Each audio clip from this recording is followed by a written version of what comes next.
નમસ્તે મિત્રો, હિન્દુ પરંપરા ચેનલમાં તમારું હાર્દિક સ્વાગત છે.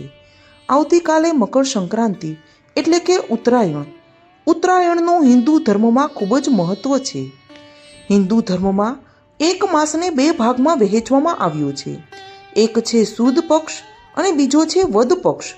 એ જ રીતે વર્ષના પણ બે ભાગ પાડવામાં આવ્યા છે. પહેલો છે ઉત્તરાયણ અને બીજો છે દક્ષિણાયન. આ બંને અયન મળીને એક વર્ષ થાય છે. મકર સંક્રાંતિના દિવસે સૂર્ય પૃથ્વીની પ્રદક્ષિણા કરવાની દિશા બદલીને થોડો ઉત્તરની તરફ ઢળે છે. આથી આ કાળ કે સમયને ઉત્તરાયણ કહે છે. વેદો અને પુરાણોમાં પણ આ દિવસનો ઉલ્લેખ જોવા મળે છે તથા તેની સાથે અનેક પૌરાણિક કથાઓ પણ જોડાયેલી છે. તો મિત્રો, આવતીકાલે ષટતિલા એકાદશી પણ છે.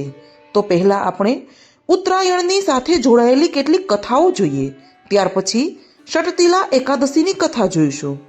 સૂર્ય ભગવાને પોતાના પુત્ર અને બીજી પત્ની છાયાને કારણે કોઢી થઈ ગયા હતા, પરંતુ પોતાના પુત્ર યમરાજના સાર્થક પ્રયત્નો દ્વારા એવું વરદાન પણ મેળવ્યું છે, જે પણ વ્યક્તિ ભગવાન સૂર્યના ચક્ર સ્વરૂપ એટલે કે માત્ર ચહેરાની પૂજા કરશે તેના કુષ્ઠ રોગ દૂર થશે.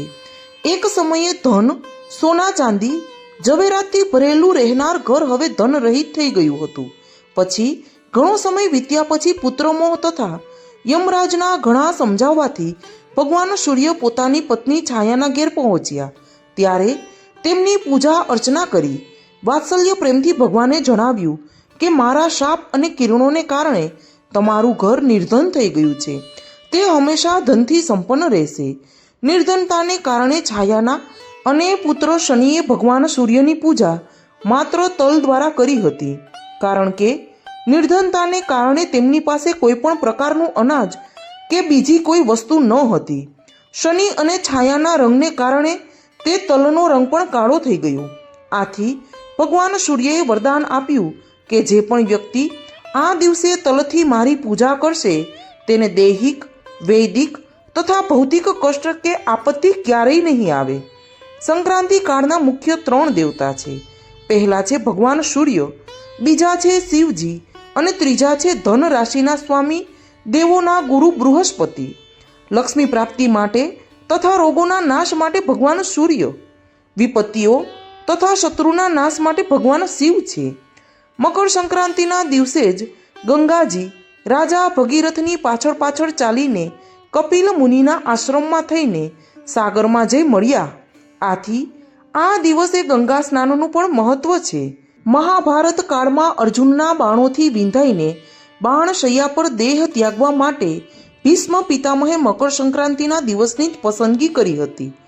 આ પર્વ જીવનમાં સંકલ્પ લેવા માટેનો દિવસ પણ છે. આજના દિવસે મન અને ઇન્દ્રિયો પર અંકુશ રાખવાનો સંકલ્પ કરવામાં આવે છે. આ દિવસે તલ અને ગોળમાંથી બનેલી વસ્તુઓનું દાન કરવાનું ખૂબ જ મહત્વ છે. તલ અને ગોળનું દાન કરવા પાછળ મુખ્ય 2 ધારણાઓ છે. એક ધારણા પ્રમાણે સૂર્ય પોતાના પુત્ર શનિની રાશિમાં પ્રવેશ કરે છે. સૂર્ય અને શનિમાં શત્રુતા છે.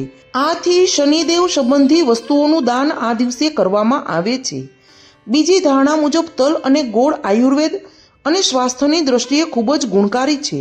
શરદ ઋતુમાં તેનો ઉપયોગ કરવાથી શરીરને ખૂબ જ પોષણ મળે છે અને રોગ સામે રક્ષણ મળી રહે. તે હેતુથી આપણા ઋષિમુનિઓએ તલ ગોળમાંથી બનાવેલી વસ્તુઓનું સેવન કરીને દાનની પરંપરાને આ તહેવાર સાથે જોડી. તલ, ગોળ, મગફળી, મગની દાળની ખીચડી વગેરે વસ્તુઓથી શીત પ્રકોપ સામે શરીરને રક્ષણ પૂરું પડે છે. આવતીકાલે ષટતિલા એકાદશી હોવાથી ષટતિલા એકાદશીની વ્રતકથા જોઈએ.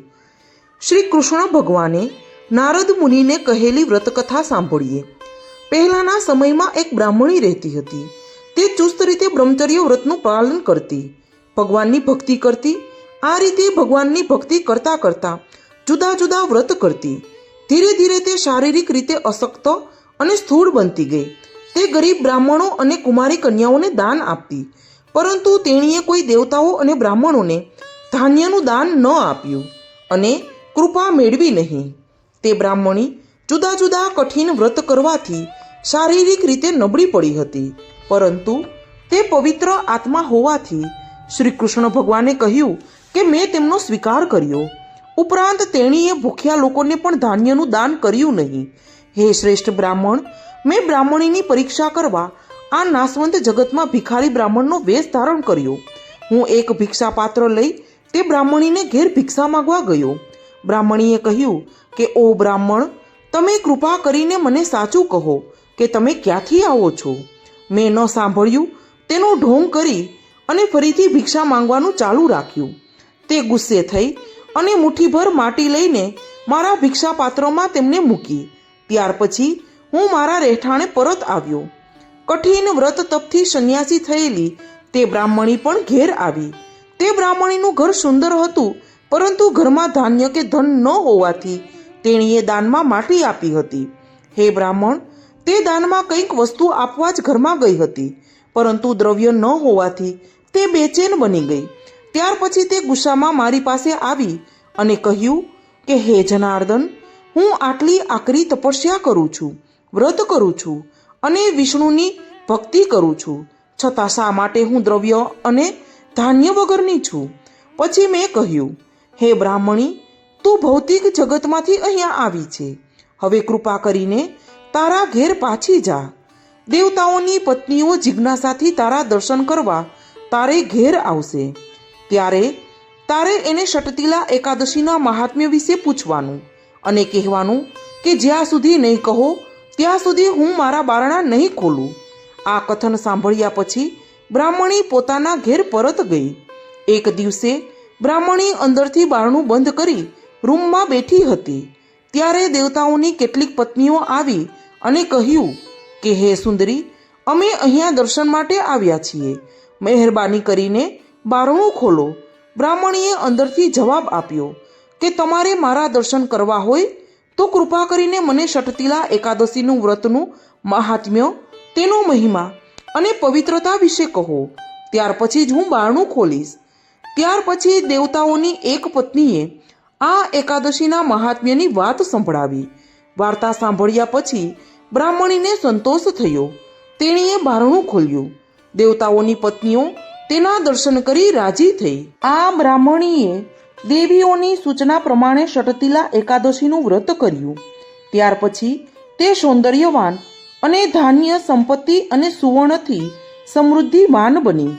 દરેકે આ એકાદશીના દિવસે તલને પલાળી તેનો લેપ શરીરે કરી તલને પાણીમાં મેળવી નાહવું જોઈએ. અગ્નિમાં તલની આહુતિ આપવી. પોતાના પૂર્વજોને તલવાળા પાણીથી આહુતિ આપવી. તલ જ ખાવા અને તલનું દાન કરવું. આમ કરવાથી દરેકના પાપો નાશ પામે છે અને ઘર હંમેશા સુખ, શાંતિ, ધન ધાન્યથી ભરાયેલું રહે છે.